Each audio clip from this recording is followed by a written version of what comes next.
conseil des méchants, qui ne s'arrête pas sur la voie des pécheurs, et qui ne s'assied pas en compagnie des médiocres, mais qui trouve son plaisir dans la loi de l'Éternel, et qui dans la vie du jour. On va s'arrêter à 3.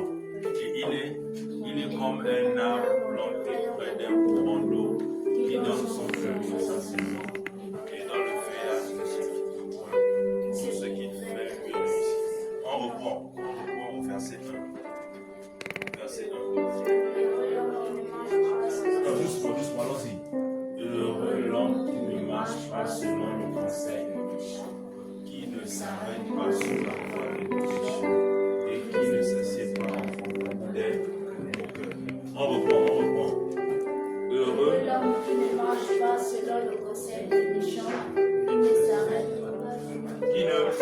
s'arrête pas sur la voie des pécheurs et qui ne s'assied pas en compagnie des moqueurs. Verset 2. Mais qui trouve son plaisir dans la loi de l'Éternel, et qui la médite. Je n'entends pas. Mais qui trouve son plaisir dans la loi de l'Éternel, et qui la médite jour et nuit. Verset 3. Il est comme un arbre dans les bois de l'herbe, qui donne son fruit à sa saison, et dans le feuillage de ses fruits. C'est une belle réussite. Amen. On va prier. Chacun va prier. On va lire la loi. On vient à l'église, c'est pour s'adresser à Dieu. Amen. Et on s'adresse à Dieu, chacun dit un mot à son niveau. On ne s'adresse pas au pasteur, on ne s'adresse pas à papa aimé, on s'adresse à l'Éternel. Ici, c'est la maison de Dieu. Ce n'est pas la maison du pasteur. Amen. On va prier. Prions. Chacun dit un mot à l'Éternel. On prie.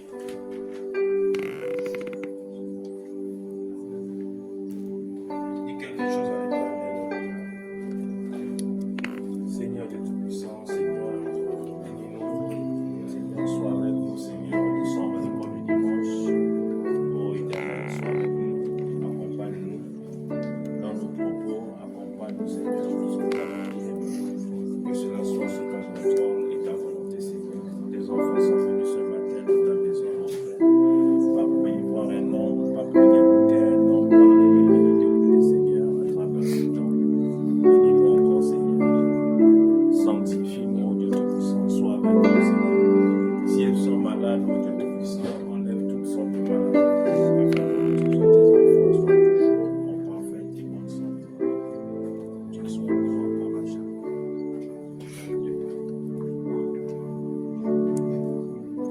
Seigneur Dieu Tout-Puissant, nous te sommes infiniment reconnaissants, Seigneur, pour le souffle de vie, Seigneur, que toi tu ne cesses de nous donner, Seigneur.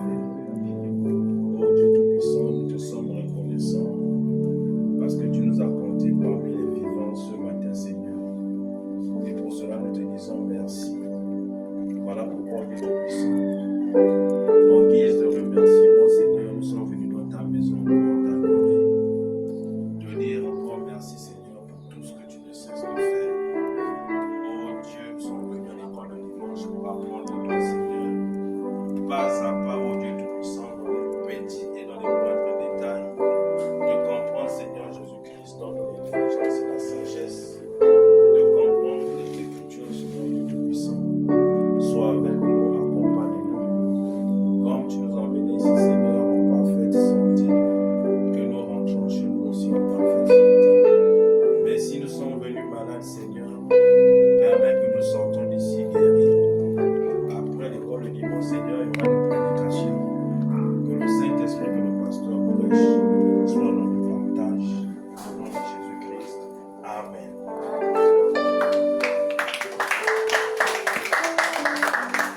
Amen. Amen. Amen. On va adorer. Amen. Bien sûr. Vous allez nous chanter. Ah. On vient chanter les chanter. On va tout ça. Je viens des sœurs. Les sœurs. Venez ici, les sœurs. C'est rapide. Moi, le micro, chante-moi un chant.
quelle chanson?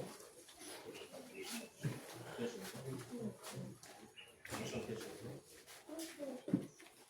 La première chante quoi? Peigneur, la fille, la chante quoi?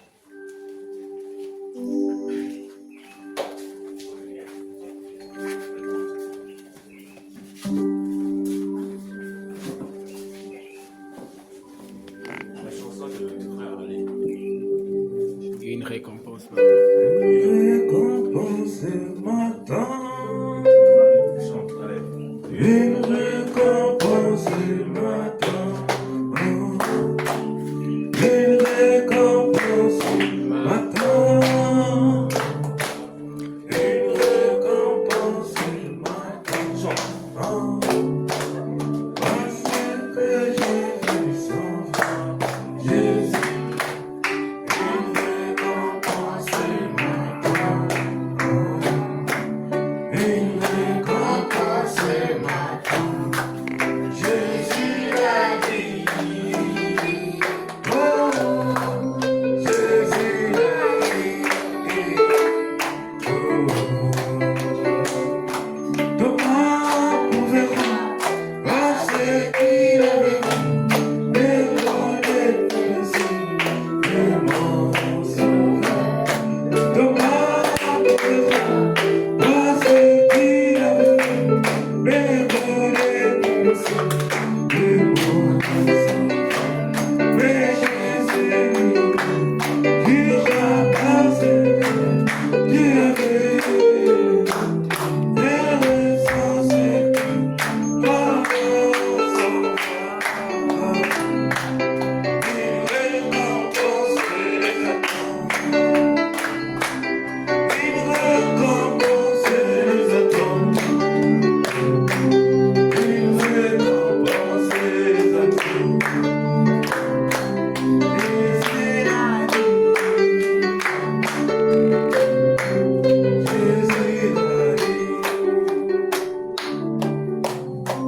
Amen.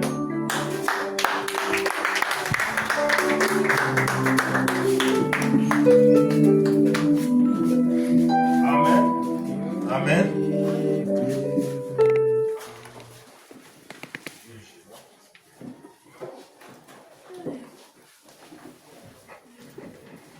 On vous a distribué les Bibles. Chacun vous la voit. Une Bible, je veux la Bible, je veux la Bible. Maintenant, voilà le constat. Ceux qui ont des Bibles ne sont pas venus. Alors que moi, je dis ici, tout le monde devait lire la Bible. On va faire simple. Celui qui sait, il pas bien sa Bible. Je vais noter ceux qui viennent sans la Bible. Donc, le dimanche prochain, vous allez venir restituer la Bible comme au cas de Josué. Donc, vous qui avez vos Bibles, là, vous allez vous passer vos Bibles. Et si un dimanche, vous arrêtez, il n'y a pas la Bible, vous laissez la Bible. C'est simple. On est d'accord. On est d'accord. C'est pas la logique. Sinon, on va pénaliser ceux qui vont venir, qui vont vouloir lire la Bible. Parce que le but, c'est que tout le monde doit avoir une Bible pour lire. On vient pour apprendre, c'est l'école du dimanche. C'est différent du culte. Ici, c'est l'école du dimanche. C'est si on apprend à lire la Bible. C'est si on apprend à lire les brochures. Amen. C'est ça l'école. L'école, on vient pour apprendre. Vous devez tous avoir une Bible. C'est ça le but. Tout le monde va avoir une Bible. On va se battre parce que tout le monde a une Bible. Et si on commence déjà à avoir une Bible et laisser les Bibles à la maison, venir les mêmes Bibles, c'est pas bon. Nous sommes des chrétiens. Un chrétien vit en ordre. Donc celui qui sait qu'il ne peut pas supporter une Bible, on laisse la Bible ici. Quand tu viens les réunions, tu prends la Bible, tu lis la Bible. Maintenant, parmi vous qui avez la Bible en semaine, ceux qui ont les Bibles en question, qui ont ouvert sa Bible, c'est ça le but des Bibles. Tu ouvres ta Bible, tu peux lire ton passage de Bible. Amen. On fait ça pour votre bien. Ceux qui ont oublié les Bibles, ça veut dire qu'ils sont négligents envers ces Bibles. Voilà, la Bible, c'est le support d'un chrétien. On prend soin de la Bible. Ils ont laissé les Bibles, ça veut dire qu'ils sont négligents. Mon frère, tu dois récupérer, pas pour les absents, mais lui, tu dois récupérer sa Bible. au fur et à mesure qu'on va afficher. Dieu voulant va ajouter des livres. Amen.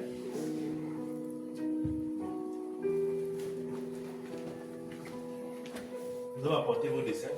J'ai demandé de faire le dessin sur le trône.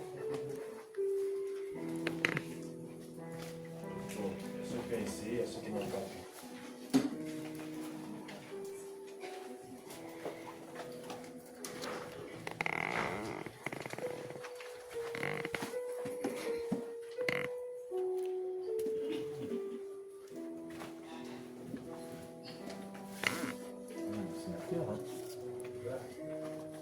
Allez, regarde ça.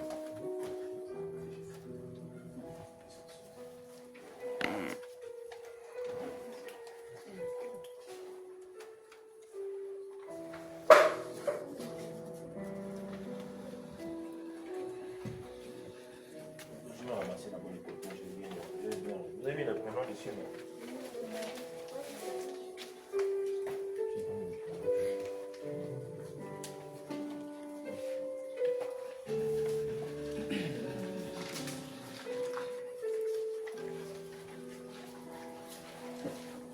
Je sais qui est malade dans la chose.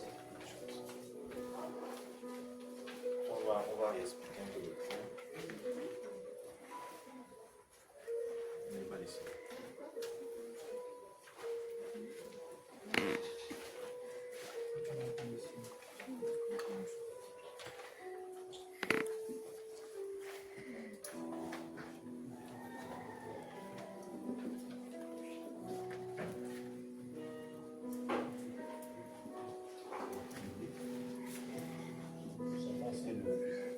Du trône. À partir du dessin, on peut voir plus ou moins la compréhension du trône.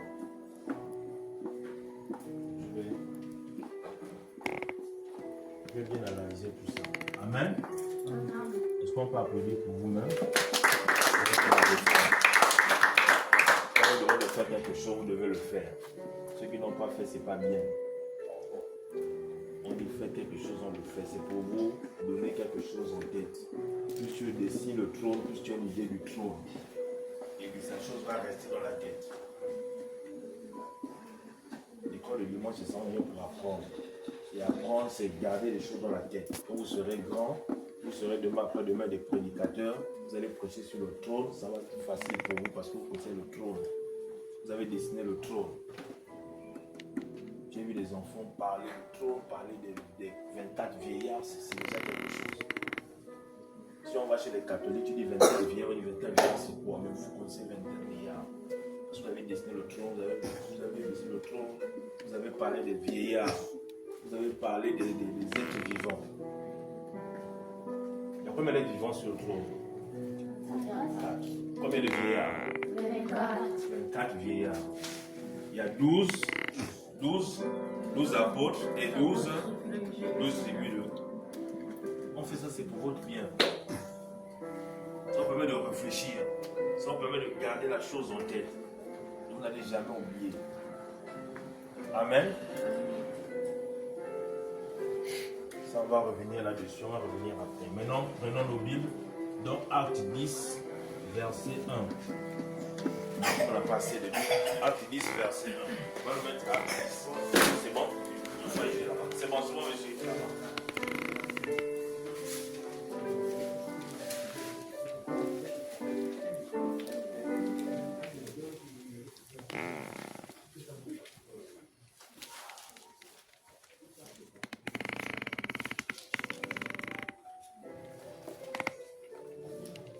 Josué, tu vas lire. Je vais vous aider à lire. Allons-y. Donc, écoutons là. Maintenant, on va se lever tous. Parce qu'on va aborder notre sujet. Il y avait à Césarée un homme nommé Corneille, s'enquaignait dans la cohorte italienne. Cet homme était pieux et craignait Dieu avec toute sa maison. Il Il faisait beaucoup d'aumônes au peuple et il priait Dieu continuellement. Vers la 9e heure du jour, il vit clairement dans une vision un ange de Dieu qui entra chez lui et qui lui dit: Corneille. Les regards fixés sur lui, il saisit d'effroi. Il répondit: Qu'est-ce, Seigneur? Et l'ange lui dit: Tes prières et tes aumônes sont montées devant Dieu. Amen. Amen.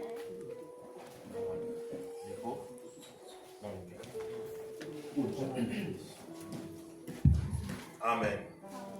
Que le Seigneur ajoute les bénédictions à ces paroles. Amen. Amen. Nous allons s'asseoir. Ceux qui ont des Bibles, on va continuer. Donc on va reprendre la lecture pour ceux qui ont des Bibles. Ici, c'est l'histoire de Corneille.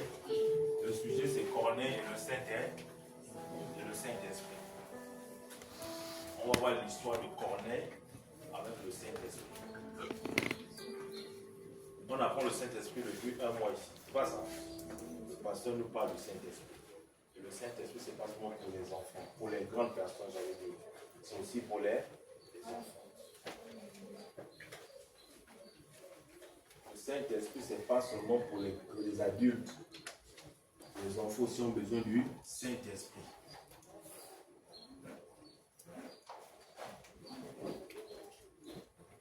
Et le pasteur nous enseigne depuis plus d'un mois c'est quoi le Saint-Esprit. Pourquoi nous devons avoir le Saint-Esprit.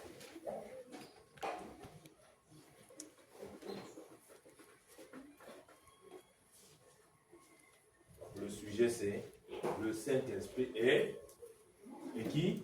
Et Corneille.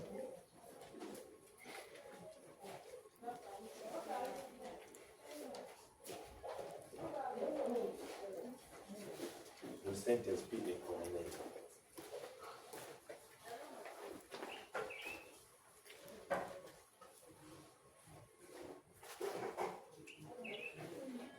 C'est noté?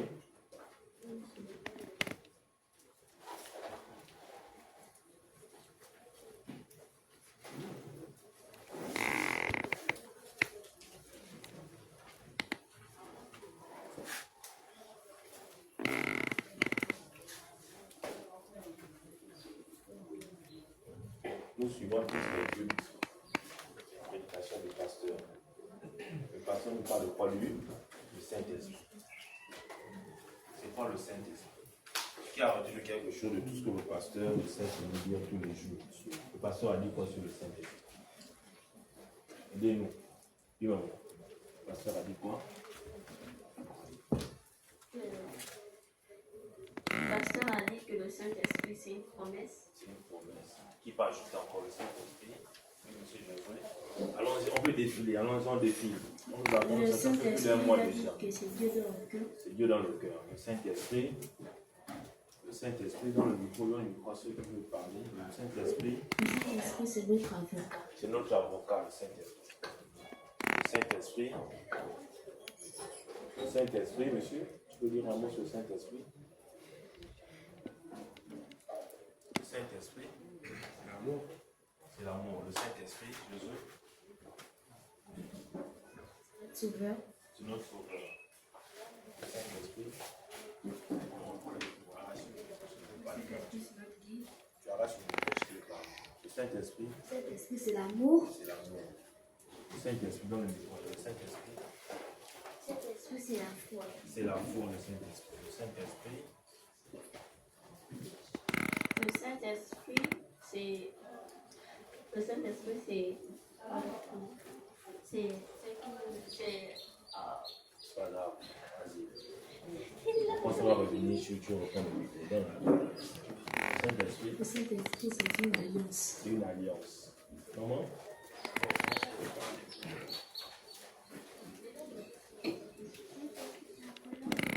C'est la promesse de Dieu. Le Saint-Esprit, c'est Dieu dans le cœur. C'est Dieu dans le cœur. Le Saint-Esprit, Le Saint-Esprit, c'est notre restaurateur. Le Saint-Esprit, Le Saint-Esprit, c'est le bouclier. c'est le bouclier. Le Saint-Esprit, Le Saint-Esprit, c'est la guérison. c'est la guérison. Amen. Amen. Le pasteur nous a dit, je vous répète ce que le pasteur nous apprend ici. Amen. Le pasteur nous a dit, le Saint-Esprit, c'est tout. Le Saint-Esprit, c'est tout. Dans le Saint-Esprit, il y a la guérison. Dans le Saint-Esprit, il y a la délivrance. Dans le Saint-Esprit, il y a le pardon. Il y a tout dans le Saint-Esprit. Amen. Nous avons besoin du Saint-Esprit. Le Saint-Esprit, c'est un esprit. C'est comme quelqu'un qui a un esprit de mensonge. Il vit dans sa tête, dans sa nature, c'est le mensonge. C'est un esprit. Tout ce qu'il fait, c'est le mensonge. Il a un esprit de vol. Tout ce que lui fait, c'est voler. Quand il dort, il fait des plans pour venir voler. Il cherche comment voler chez les voisins. C'est un esprit. Son esprit, tu peux avoir un esprit de commérage. Toi, tu passes tout ton temps à faire le Congo-ça. Si tu ne fais pas le Congo-ça, tu n'es pas à l'aise. Tu dois toujours critiquer. C'est un esprit. Il y a beaucoup d'esprits. Esprit de mensonge, c'est un esprit. Mais il y a aussi ce qu'on appelle le Saint-Esprit.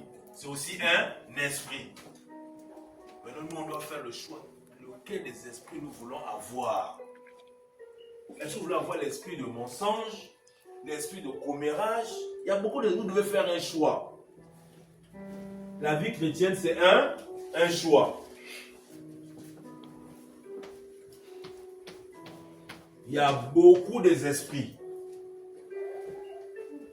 Et c'est à nous de faire le choix, lequel des esprits on veut avoir. Est-ce que c'est l'esprit du mensonge? Est-ce que c'est l'esprit du vol? Est-ce que c'est l'esprit de la tricherie? Est-ce qu'il y a beaucoup d'esprits? Amen. Maintenant, le Saint-Esprit, quand tu as le Saint-Esprit, tu dois manifester ce qu'on appelle les fruits du Saint-Esprit. C'est-à-dire, pour reconnaître que la personne a le Saint-Esprit, c'est simple. Tu ne vas pas rentrer dans sa tête pour aller voir le Saint-Esprit, non. Mais ça va se manifester à l'extérieur. Donc, la personne qui a l'esprit de vol, ici, tu ne peux pas voir le vol dans la personne. Mais c'est lorsque la personne va manifester la nature de son esprit. C'est-à-dire, la personne va aller voler. C'est là où on saura que cette personne-là a l'esprit de vol. Vérifie les Bibles, là. Ceux qui ont vérifié le cas, les Bibles. Parfait, là. Oui. Tu avais la Bible? Oui. Elle est où? Ok. C'est bon, il est validé pour le dimanche prochain. Ok, c'est bon. Les consignes sont simples. Si dimanche prochain vous venez sans Bible, on vous arrache la Bible. C'est bon? Vous venez toujours de la Bible, conservez bien vos Bibles. Le Saint-Esprit, c'est un esprit. Le vol, c'est un esprit. Et c'est à nous de choisir. Maintenant, ce choix, le pasteur nous enseigne. Et vous le savez bien, que le dimanche 28, c'est ça? Dimanche 28, il y aura une ligne de prière pour le Saint-Esprit.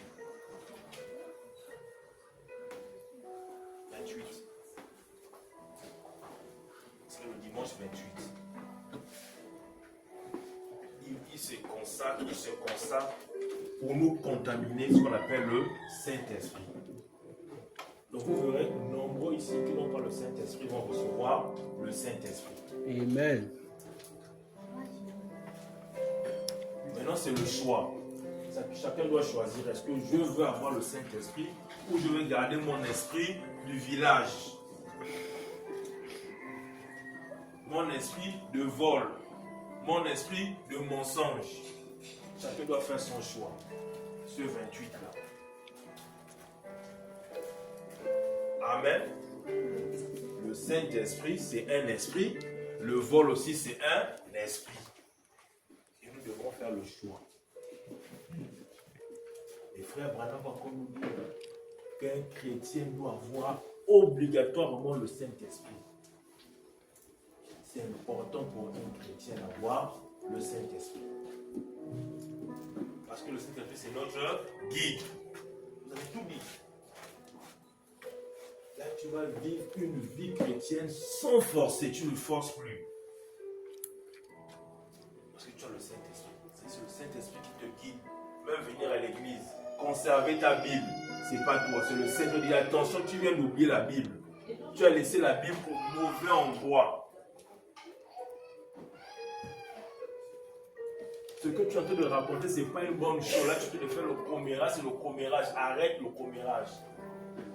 Le Saint-Esprit va te parler au fond. Le Saint-Esprit, il vient coder, il vient coder. À ton cœur. Tu dis arrête, arrête, arrête, arrête, arrête. Ce que tu fais là, c'est le commérage. Pour avoir ce détecteur-là, ce qu'on appelle le Saint-Esprit, tu dois avoir le Saint-Esprit. Il te faut le Saint-Esprit pour avoir ce détecteur. Là, tu veux voler, là, tu as volé. Va dire à maman que j'ai pris ton argent, maman. C'est le Saint-Esprit qui te pousse à aller dire la vérité. Parce que lui ne supporte pas. Il ne supporte pas la saleté. Il est là avec toi. Il ne peut pas supporter la saleté. Il dit non, je ne peux pas. Va confesser. Va demander pardon à ta soeur. Ce que tu veux faire à ta soeur, ce n'est pas bien. C'est le Saint-Esprit. Amen. Maintenant, on a parlé du Saint-Esprit de Corneille. Qui connaît l'histoire de Corneille? D'accord. Donc, on va prendre l'histoire de Corneille dans la Bible. Les enfants du message, vous avez l'avantage que vous connaissez la Bible. On doit vous enseigner la Bible. C'est les enfants du message. Vous êtes différents des catholiques. Un enfant catholique, tu dis Corneille, il va dire mais Corneille, là, c'est quoi? Ce sont des cornes ou bien Corneille, c'est quoi? C'est un mystère pour un enfant catholique. Corneille, même le Saint-Esprit. Pour eux, le Saint-Esprit, c'est comme ça. Tout le monde doit avoir le Saint-Esprit. Non, c'est le Saint-Esprit, ce n'est pas pour tout le monde. Tu dois désirer avoir le Saint-Esprit. C'est un désir. Et le Saint-Esprit, comme je disais, c'est la nature qui définit que la personne a le Saint-Esprit ou pas. Tu ne peux pas avoir le Saint-Esprit et continuer à voler. Quand les parents ne sont pas là, tu vas dans la chambre des parents, tu prends, tu sors. Dis-toi de toi-même que je n'ai pas le Saint-Esprit. Et le 28, tu dois te mettre à la ligne de prière pour avoir le Saint-Esprit. Amen. Maintenant, on va tous apprendre l'histoire de Corneille. Qui va apprendre l'histoire de Corneille? On va apprendre l'histoire de Corneille. Que ce soit un partage pour nous. Qu'on soit capable d'expliquer à un païen l'histoire de Corneille. C'est bon? Donc on va évoluer pas à pas sur l'histoire de Corneille. On nous remet Acte 10, verset 1 au tableau. Donc ceux qui ont les Bibles, Acte 10, verset 1. Ceux qui n'ont pas les Bibles, on va s'efforcer de gérer tous les Bibles, je vous promets. Amen. Tous, on n'aura plus besoin du projecteur. On va offrir nos Bibles, on lit nous-mêmes. Parce que quand tu lis, ça reste. Le projecteur, là, c'est pas le projecteur, ça ne reste pas. Quand tu lis, tu as ton propre Bible. Tu peux même faire une petite cible, dire là, quand je vais rentrer à la maison, je vais encore bien lire l'histoire. Acte 10, verset 1. Allons-y. On va lire tous ensemble. Premier verset, on s'arrête. Allons-y. Il y avait, ceux qui n'ont pas, il y avait à Césarée. Césarée, c'est une ville. C'est comme s'il y avait à Libreville. D'accord? Quand on dit Césarée, on n'a pas besoin de retenir Césarée. Tu peux dire il y avait dans une ville. Il y avait à Libreville. Amen. Il y avait à Libreville, allons-y, un homme nommé Corneille. Donc il y avait à Libreville un homme nommé Corneille. Centenier paroles dites italiennes. C'est juste la description de la ville. On va dire un homme à Libreville dans le quartier du PK12. Amen. Dans le quartier du PK12. Verset 2. Donc là, on vient de dire, il y a un homme qui s'appelle Corneille. Verset 2 dit, cet homme, lisez, vous faites bien le quoi. Cet homme était... Non.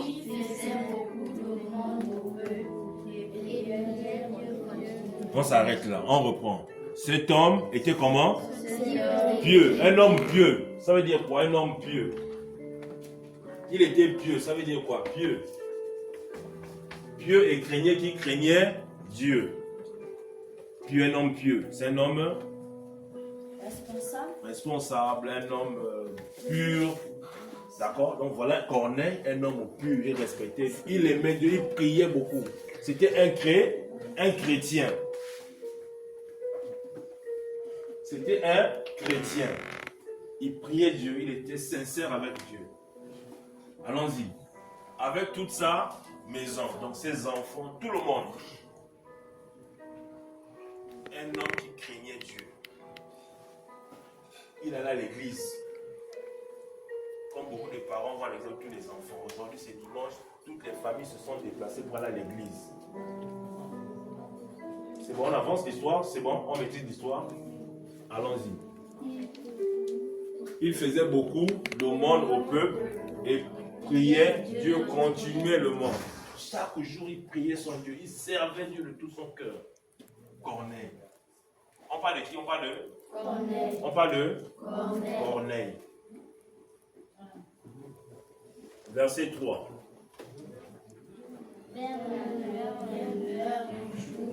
Il vit clairement dans une vision un ange de Dieu qui rentra chez lui et qui lui dit Corneille, voilà. La 9e heure, au temps de la Bible, il priait par 3 heures. À 3 heures du matin, à 6 heures du matin, à 9 heures du matin, ainsi de suite. D'accord? Dans la 9e heure de la prière, lorsqu'il s'est mis à prier, il a vu dans sa vision sa prière, pendant qu'il priait à la 9e heure du jour. D'accord? Pendant qu'il priait, donc 6 heures, donc 3 heures, 6 heures, 9 heures. C'est ça, non, 3. À la 9e heure, il est rentré dans sa prière. Je vais te prier comme d'habitude. Il s'est bien prié. Seigneur, Seigneur, Seigneur, Seigneur, comme tous ont prié. Amen. Il s'est mis à prier. Qu'est-ce qui se passe? Il vit clairement dans une vision un ange de Dieu qui rentra chez lui. Il y a un ange qui est rentré chez lui. Pendant que tu pries, un ange peut te visiter. Et pendant que nous prions, les anges sont là. Le Corneille a vu un ange. L'ange est rentré clairement dans une vision. Il vit clairement dans une vision un ange de Dieu qui rentra chez lui. Et qui lui dit, Corneille. Ça c'est l'ange qui parle. Corneille. Donc, les anges nous visitent. Donc soyez sincères dans vos prières. Dans nos prières, soyons sincères. Quand tu n'es pas prêt à prier, ne prie pas. Ne prie pas parce que tu veux prier, tu fais plaisir à quelqu'un, non. Quand tu veux prier, il faut être sérieux. Parce que Dieu envoie ses anges. Tu ne sais pas le jour que l'ange va te visiter dans ta prière. Qu'on ait prié tout le temps. Mais ce jour, c'est un jour particulier. Voilà pour un chrétien, toujours. Pour prier, un chrétien, tu es sûr que là, je suis concentré pour prier. Parce que l'ange veut te visiter.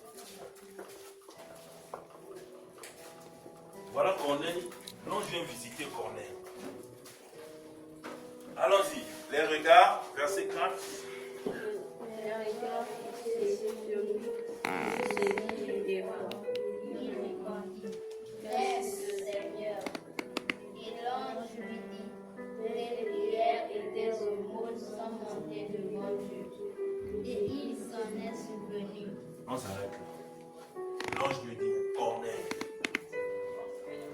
je viens de la part de Dieu. Tes tes prières sont arrivées auprès de Dieu et Dieu m'envoie venir te répondre. Ça veut dire nos prières, lorsque nous prions ici, les anges sont là, ils viennent récupérer nos prières, ils emmènent auprès de Dieu. On a vu le trône, non? On a dit qu'au trône, tout autour, ce sont des anges. Tout autour sont des anges. Ces anges-là, ils montent et ils descendent. Voilà leur travail. Là, nous sommes là, ils sont déjà là.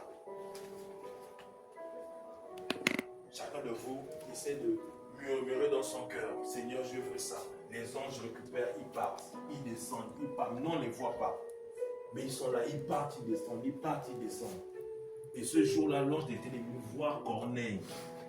Il dit à Corneille, tes prières sont montées. Et là, je t'apporte maintenant la réponse venant de Dieu. Verset 4, on dit quoi? Les regards fixés sur lui, c'est l'ange. Et saisi des fois, il a eu un peu peur. Parce que quand tu vas voir l'ange, il vient te visiter. Si tu n'es pas assidu, si tu n'es pas formé, tu peux fuir. Et tu sais que non, là, ça c'est l'ange de l'Éternel. Parce que tu as prié. Il a seulement eu un peu peur. Mais après, il s'est resséduit, là, c'est l'Éternel. Quand l'ange a commencé à parler, il répondit, qu'est-ce Seigneur? Parce qu'il a su que là, c'est l'ange, la présence de l'ange. Ce n'est pas un esprit mauvais, mais c'est la présence de Dieu. Et l'ange lui dit, tes prières et tes aumônes sont montées devant Dieu et il s'en est souvenu. Allons-y vite, verset 5. Voilà pourquoi on arrête.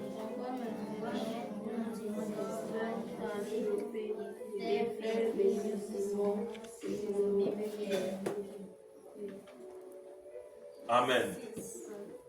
Non, 5, on a dit quoi? 5. On a dit, envoie maintenant tes hommes à faire venir Simon surnommé Pierre.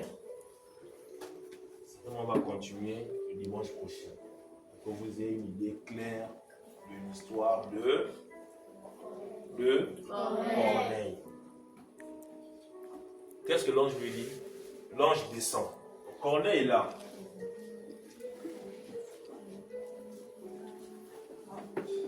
Corneille est en train de prier à genoux. Corneille prie à genoux. C'est ça, non? Il prie à genoux, les mains les autres de prier son Dieu. Voilà, l'ange apparaît.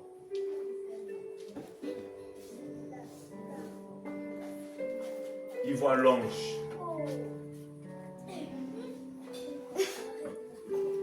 Il voit l'ange devant lui. Et l'ange lui dit, tes prières sont exaucées. Ce que tu cherchais, Corneille, Dieu m'envoie avec la réponse. Envoie maintenant tes hommes à Jopé, c'est une ville. Tu es au PK12, tu peux au PK12. Je suis descendu, m'envoie tes gens à Toum.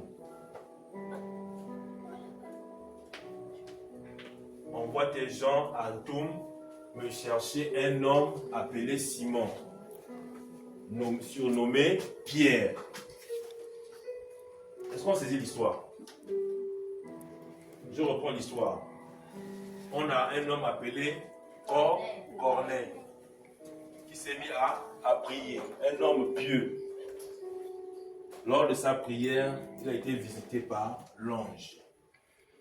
L'ange dit à Corneille, Corneille, c'est fini tes pleurs. Dieu a exaucé tes prières. Je t'apporte maintenant la réponse à ta prière. Envoie tes hommes, puisque Corneille avait beaucoup de... Corneille était un responsable. Il avait des hommes qui dirigeaient. Il dit, envoie tes hommes à Jopé. Envoie tes hommes à Toum. Allez me chercher un homme surnommé, allez surnommer Pierre. Donc Simon surnommé Pierre. Va le chercher, tu l'emmènes chez toi. Verset 6. Il est logé chez un certain Simon, corroyeur, dans la maison est près de la mer. Va le chercher cet homme-là, tu l'emmènes chez toi. Envoie tes hommes aller chercher Simon-Pierre et Simon-Pierre revient chez toi. Verset 7. Écoutez l'histoire.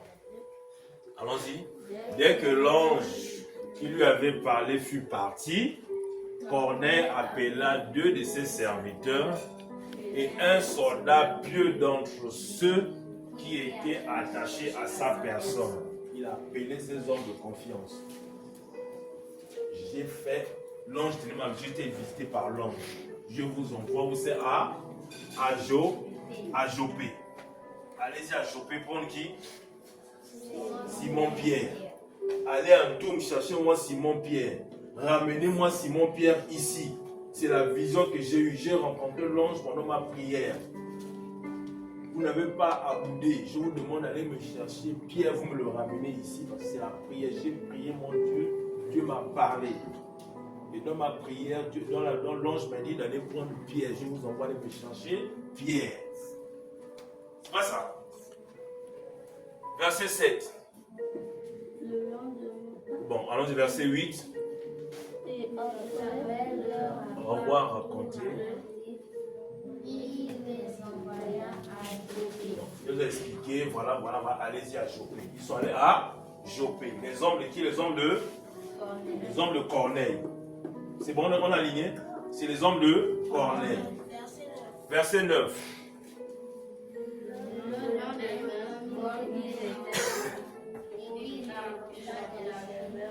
Pierre monta sur le toit. Vers la 6e heure pour prier. Pierre aussi, pendant qu'ils étaient en chemin, Pierre aussi, lui, il allait prier chez lui. À Jopé en question, il allait prier. Allons-y vite, allons-y. On va revenir là-dessus, pour que tout le monde sache c'est quoi l'histoire. Verset 10. Il eut faim et il voulut manger. Pendant qu'on lui préparait à manger, il tomba en extase. Donc il est tombé en extase, il est tombé en transe. Il est rentré dans une vision, lui aussi, Pierre. D'accord? Allons-y vite. Il vit le ciel ouvert. Il vit le ciel. Et un objet semblable à une grande nappe attachée à l'écart qui descendait et s'abaissait vers la terre. Amen. On va s'arrêter là. D'abord, on va continuer dimanche prochain pour l'histoire de Corneille et le Saint-Esprit. Qui veut résumer d'une manière simple l'histoire de Corneille? Jusque là, on s'arrête. Simple. On résume simple. L'histoire de Corneille, c'est quoi? Bon, vas-y. Résume ça vite, simple. Avec tes propres mots. On a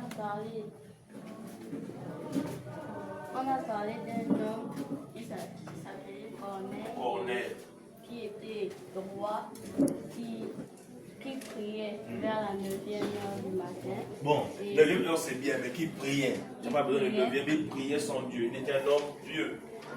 Un homme qui prie beaucoup, il priait son Dieu. Allons-y. Il priait et qui, après l'ange du Seigneur est venu, il lui a apparu. L'ange lui a apparu dans sa prière. Il lui a dit qu'il avait pris sa prière. Voilà. Et qu'il a emmené des réponses sur Corneille. Il a dit à Corneille d'aller chercher dans la ville de Jopé. De Jopé, la ville de Jopé. Va à Jopé, envoie tes gens à Jopé pour me ramener qui? Ramener Simon-Pierre. Simon-Pierre, il fait partie des disciples de Jésus. Là, Jésus n'était plus là. Jésus était déjà crucifié Jésus. Allons-y. Pour aller chercher le serviteur de Dieu qui se surnommait Simon-Pierre. Maintenant, il a envoyé ses deux serviteurs et un soldat qui avait confiance. Ils sont allés en chemin. Pierre aussi est sorti prier son Dieu. Et il a eu une vision. Voilà. Un homme, résume ça rapide aussi. L'histoire de Corneille. Corneille était un homme pieux et craignant Dieu, mais il cherchait la face de Dieu. Oui. Après, dans une vision vers la 9e heure, Oui. il a vu un ange le visiter et qu'il a dit d'appeler Simon-Pierre à Joppé. Après, il a envoyé 2 de ses serviteurs et un de ses serviteurs pieux. Amen. On va se lever. Donc le dimanche, voilà pourquoi j'ai arrêté tout ce qui est les chants là. Ça va vous avantager en rien. Parce qu'on chante, c'est 30 minutes, après, c'est pas évident. D'accord? Donc ne vous fâchez pas. Vous êtes habitué à voir les chants, il fallait chanter, ça vous tue le temps. On n'a que 1 heure. Là même l'histoire de Corneille, on n'a même pas terminé. Alors que je voulais que vous partagiez l'histoire de Corneille. Amen. Vous avez compris pourquoi j'ai annulé un peu tout ce petit service de Dieu là. Ça nous prend du temps. Or le but c'est que vous sortez avec quelque chose. Que tous les enfants sachent au moins c'est quoi l'histoire de Corneille. Et on vient ici pour apprendre la Bible. Chantez, vous allez chanter. Après les chants vont chanter, il y a les louanges. Ça vous allez faire avec le culte général. Amen. Amen.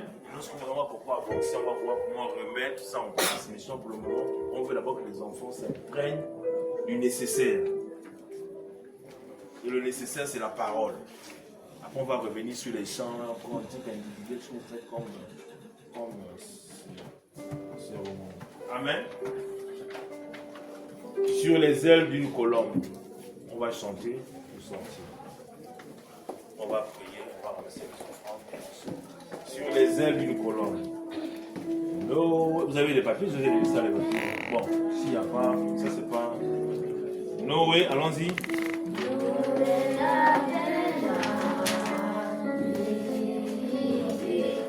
Sur les eaux plusieurs jours,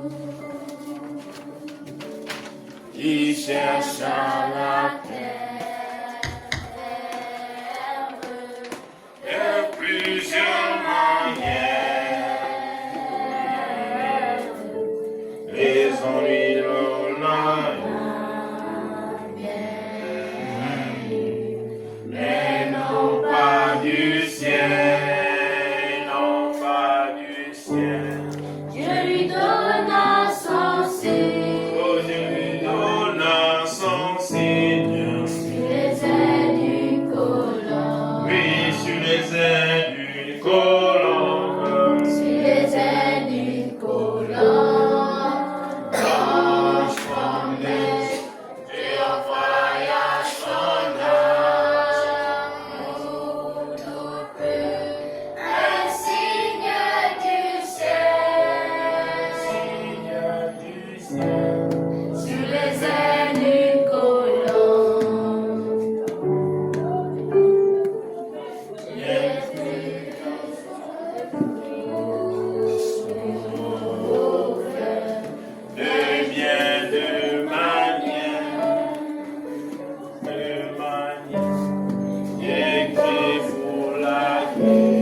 Seigneur, merci pour tout. Merci pour ces enfants, Dieu Tout-Puissant. Nous avons étudié, Seigneur, l'histoire de Corneille. Seigneur, laisse que cette histoire, oh Dieu Tout-Puissant, soit gravée, Seigneur, dans la tête de tes enfants. Afin qu'au Dieu Tout-Puissant, ils grandissent avec, Seigneur.